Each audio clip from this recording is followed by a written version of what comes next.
আসসালামু আলাইকুম, আমি রাকিবুল হাসান, তোমাদেরকে টিআর একাডেমিকে স্বাগতম। চলো আমরা দেখে নিই আজকে আমাদের ফিজিক্সের টপিক কি। আমাদের আজকে টপিক হচ্ছে ভেক্টর যোগে সামান্তরিকের লব্ধির দিক নির্ণয় করা। আমরা এর আগে টপিক কি পড়েছি? লব্ধির মান নির্ণয় করা পড়েছি। আজকে আমরা পড়বো কি ভেক্টরের দিক। চলো আমরা আগে সামান্তরিক আঁকায় ফেলি। এই যে আমাদের সামান্তরিক আঁকানো হয়ে গেল। আমরা পূর্বের চিত্রের মতন সামান্তরিকে নামকরণ করে ফেলি। A B C D. B বিন্দু থেকে আমরা কি করেছিলাম? এটাকে বর্ধিত করেছিলাম, তাই না? আজকে আমরা বর্ধিত করে ফেলবো। বলেছিলাম কি সি বিন্দু হতে বি বিন্দুর উপর একটা লম্ব অঙ্কন করতে হবে। তো আমরা একটা লম্ব অঙ্কন করলাম, যে বিন্দুটার নাম দিলাম ই। আমরা কি বলেছিলাম সামান্তরিক সূত্রে বলেছিলাম যে দুটো সামান্তরিকের সন্নিহিত বাহু যে কৌণিক বিন্দু থেকে উৎপন্ন হয়, ওই বিন্দু হতে যে কর্ণ উৎপন্ন হবে তা তাদের কি নির্দেশ করবে? লব্ধি নির্দেশ করবে। তাহলে এই কর্ণটা কি, এসি কর্ণটা কি আমাদের লব্ধি নির্দেশ করতেছে। আর আমাদের ভেক্টর চিহ্ন এবিকে আমরা কি দ্বারা প্রকাশ করেছিলাম? পি ভেক্টর দ্বারা। আর এডিকে আমরা কোন ভেক্টর দ্বারা প্রকাশ করেছিলাম? কিউ ভেক্টর দ্বারা। তো এই দুটো সামান্তরিকের সন্নিহিত বাহুর মধ্যবর্তী কোণ কি ছিল? আলফা। আর এই লব্ধি আর পি বিন্দুর সাথে কি কোণ উৎপন্ন করেছে? আমরা ধরে নিলাম থিটা কোণ উৎপন্ন করেছে। এটা যদি আলফা হয়ে থাকে তাহলে আমরা পূর্বের মতন ধরে নিতে পারি কি এটাও আলফা। এটা কি 90 ডিগ্রি, আমরা একটু আগে আলোচনা করেছি। তাহলে আমরা একটা ত্রিভুজ কল্পনা করব, ত্রিভুজ এ ই সি। তাহলে আমরা কি করতে পারি? ত্রিভুজ এ ই সি হতে পাই। ত্রিভুজ এ ই সি হতে আমরা কি পাই? এটা যদি আমাদের ত্রিভুজ হয় তাহলে এটা কি ত্রিভুজের একটা কোণ না? এটা যদি থিটা কোণ হয় তাহলে কি এটা যেহেতু 90 ডিগ্রি, তাহলে এটাকে সমকোণী ত্রিভুজ। সমকোণী ত্রিভুজ যদি হয় তাহলে কি আমরা বলতে পারি কি ট্যান থিটা ইকুয়াল টু কি লম্ব বাই ভূমি? বলতে পারি না? অবশ্যই আমরা বলতে পারি। ট্যান থিটা ইকুয়াল টু কি লম্ব কত? ই সি ডিভাইডেড বাই ভূমি কত? এ ই। তো আমরা কি জানি যে এ ই ইকুয়াল টু কি A B plus BE. A E equal to কি এ বি প্লাস বিই। আমরা জানি না? তাহলে আমরা এই মানটা এখানে বসাই ফেলি। ই সি ডিভাইডেড বাই এ ই বি প্লাস বিই। এখন আসো আমরা আর একটা ত্রিভুজ চিন্তা করি, ত্রিভুজ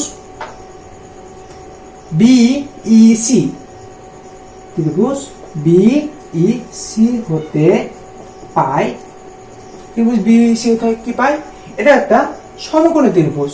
এটা যদি আমাদের একটা সমকোণী ত্রিভুজ হয়ে থাকে তাহলে কি আমরা বলতে পারি এটা হচ্ছে তার একটা কোণ। এটা যদি 90 ডিগ্রি হয় তাহলে আলফা একটা কোণ। সমকোণী ত্রিভুজে আলফা যদি একটা কোণ হয় তাহলে কি আমরা বলতে পারি সাইন আলফা ইকুয়াল টু লম্ব বাই অতিভুজ, কজ আলফা ইকুয়াল টু ভূমি বাই অতিভুজ। তাহলে আমরা লিখে ফেলতে পারি মান সাইন আলফা ইকুয়াল টু লম্ব কত? ই সি বাই ভূমি কত? অতিভুজ কত? B C. আর কজ আলফা ইকুয়াল টু কি ভূমি বাই অতিভুজ। ভূমি কত? বিই ডিভাইডেড বাই অতিভুজ কত? B C. এখান থেকে কি আমরা লিখতে পারি যে BE equal to BC dot cos alpha. লিখতে পারি? তাহলে আমরা এখান থেকে সাইন থেকে আমরা কি লিখতে পারি যে EC equal to BC dot sine alpha. তাহলে দেখো এই ইসির মান এবং বিসির মান আমরা কি এখান থেকে পাই? এই ইসির মান যদি আমরা এখানে বসাই দিই এবং বি এর মানটা যদি আমরা এখান থেকে বসাই দিতে পারি, তাহলে কি আমরা রিরাইট ভাবে লিখতে পারি কি B C dot sine alpha divided A B plus B C dot cos alpha. তারপর দেখো আমরা এই বিসি এ বি এর মান আমরা এখান থেকে বের করতে পারি।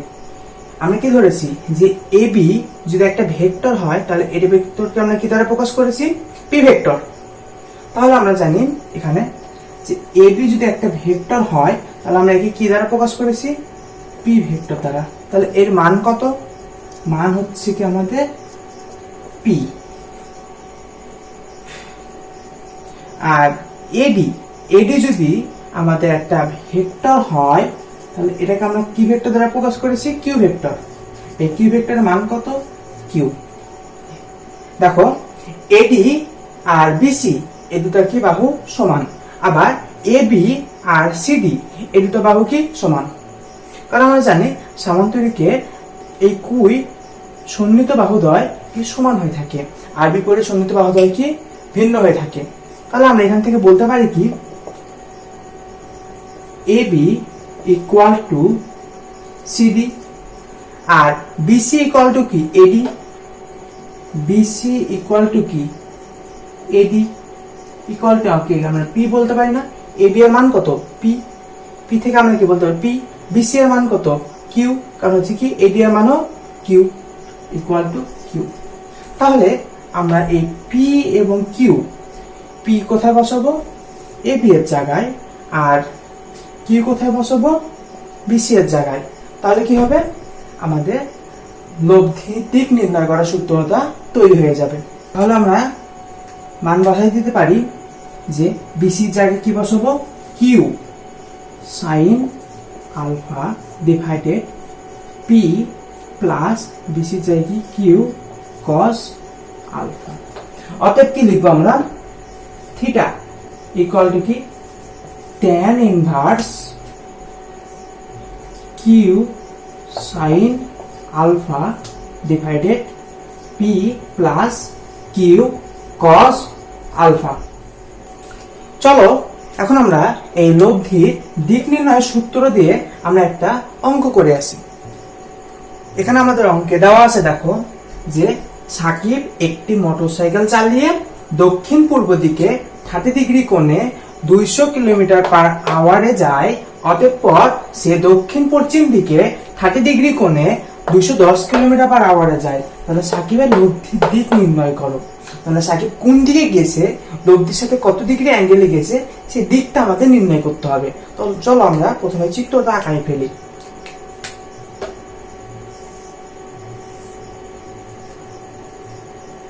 East, West, north, south. তো দেখো প্রথমে কি বলেছে যে সাকিব দক্ষিণ পূর্ব দিকে 30 ডিগ্রি কোণে 200 কিলোমিটার পার আওয়ারে যায়।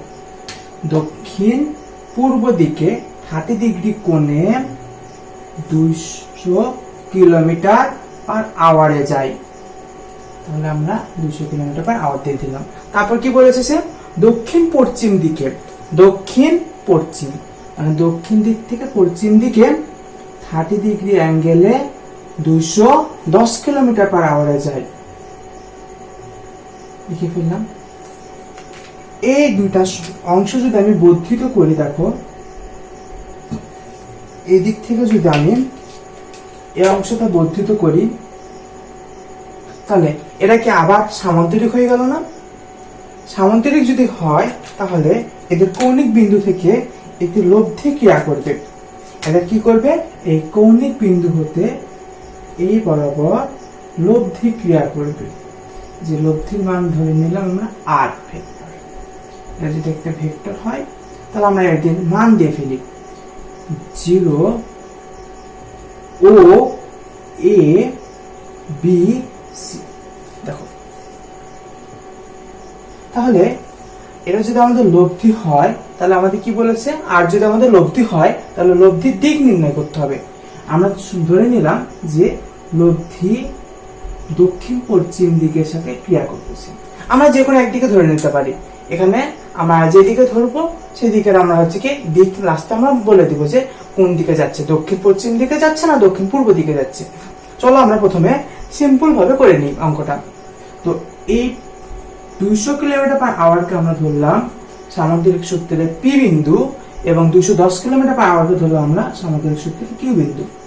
তো আমরা সামান্তরিকের লব্ধির দিক নির্ণয়ের সূত্র জানি, tan theta equal to Q sine alpha divided P plus Q cos alpha. তাহলে দেখো আমাদের এখানে মানগুলো সব নির্দেশ করা আছে, আমরা শুধু মানগুলো বসাই ফেলবো। কিউ এর মান কত? 210 সাইন আলফা, আলফা কত? এই টোটাল আলফা কত? এটা যদি 30 ডিগ্রি হয়, এটা যদি 30 ডিগ্রি হয়, তাহলে টোটাল যোগ করলে কত হয়? 30 প্লাস 30 60 ডিগ্রি, তাহলে সাইন 60 ডিগ্রি। পি এর মান কত? 200 প্লাস 210 কস 60 ডিগ্রি। আমরা যদি ক্যালকুলেশন করি মান কত আসবে? মান কত আসলো? 0.59628। এটাকে যদি আমরা tan ইনভার্স করি কত আসবে? tan inverse 0.59628। তাহলে আমাদের থিটা মান কত? 30.80 ডিগ্রি। এটাই কি আমাদের অ্যান্সার। কোন দিকের সাথে অ্যান্সার? দক্ষিণ পূর্ব দিকের সাথে 30.80 ডিগ্রি কোণে এই লব্ধিটা অবস্থান করতেছে। দেখো এখানে আমরা কি বলেছি যে দুটি ভেক্টর রাশির মান যদি সমান হয় তখন এদের লব্ধির মান এবং দিক নির্ণয় করতে হবে। আমরা কিভাবে করব?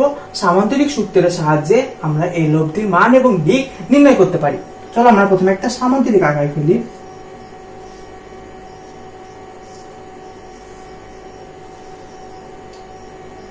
এ বি সি, আমরা দিকগুলো দিয়ে ফেলি। এ বি কে আমরা পি ভেক্টর দ্বারা প্রকাশ করব, এডি কে আমরা কিউ ভেক্টর দ্বারা প্রকাশ করব, মধ্যবর্তী যে লব্ধি হবে হচ্ছে আমরা আর ভেক্টর দ্বারা প্রকাশ করব, মধ্যবর্তী কোণ আলফা আমাদের থিটা। এখন কি বলেছে যে দুইটি ভেক্টর রাশির মান সমান, মানে কি A B equal to A B, মানে কি পি ইকুয়াল টু কিউ। যদি পি ইকুয়াল টু কিউ হয় তখন আর এর মান কেমন হবে এবং থিটার মান কেমন হবে সেটা আমরা নির্ণয় করতে বলেছি।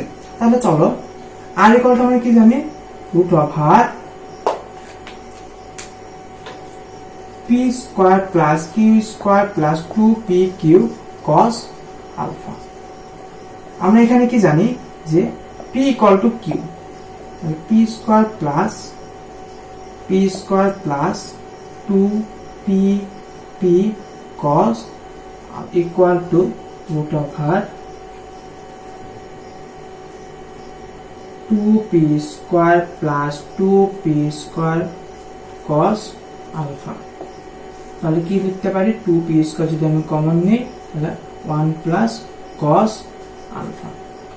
তো ম্যাথের ত্রিকোণমিতিক চ্যাপ্টারে 1 প্লাস cos আলফার মান আমরা নির্ণয় করতে পারি। 1 plus cos alpha equal to দেওয়া আছে 2 into cos 2 into cos alpha by 2 এর উপর স্কয়ার। তাহলে আমরা এখানে বসাই যদি ফেলি যে 2 into P square into 2 into cos আলফার উপর স্কয়ার বাই 2, তাহলে কত হচ্ছে আমাদের? যে 4p square alpha by 2 equal to আমরা কত পাই? 2p cos alpha by 2। তাহলে আমাদের আর এর মান কত? 2p cos alpha by 2। আমরা তো লব্ধির মান বের করে ফেললাম, আমরা চলো এখন দিকের মানটা বের করে ফেলি। আমরা কি জানি? দিক theta equal to tan inverse সূত্র অনুযায়ী Q sine alpha divided P plus Q cos alpha.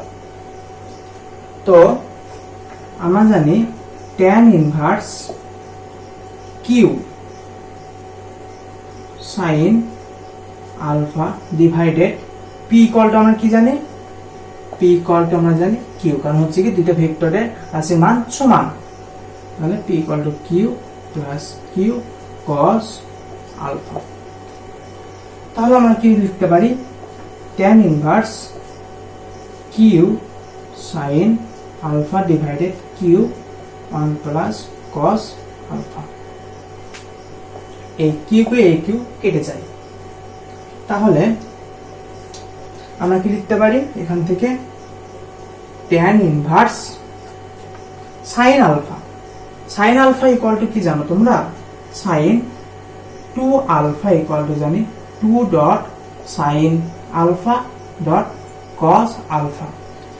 যদি এটা হয় তাহলে দেখো সাইন আলফা ইকুয়াল টু আমরা কি লিখতে পারি 2 dot sine alpha by 2 dot cos alpha by 2। তাহলে আমরা এই সূত্রটা আমরা এই সাইন আলফার জায়গায় বসাই দিতে পারি।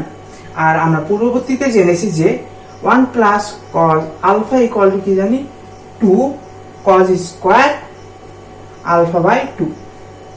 তাহলে কি সাইন আলফার মান কি 2 into sine alpha by 2 dot cos alpha by 2 আর 2 into cos square alpha by 2।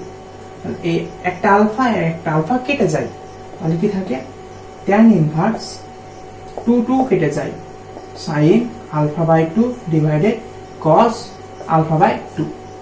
Sine alpha by 2 আর কস আলফা বাই 2 মিলে আমাদের কি হয় tan alpha by 2। tan inverse tan alpha by 2। এই tan ইনভার্স আর এই tan যদি কেটে যায় তাহলে কি থাকে আলফা বাই 2। অতএব দিক থিটা ইকুয়াল টু কি আলফা বাই 2। এটা হয়ে গেল আমাদের লব্ধির মান এবং দিক। আলফা থিটার মান কত, আলফা বাই 2।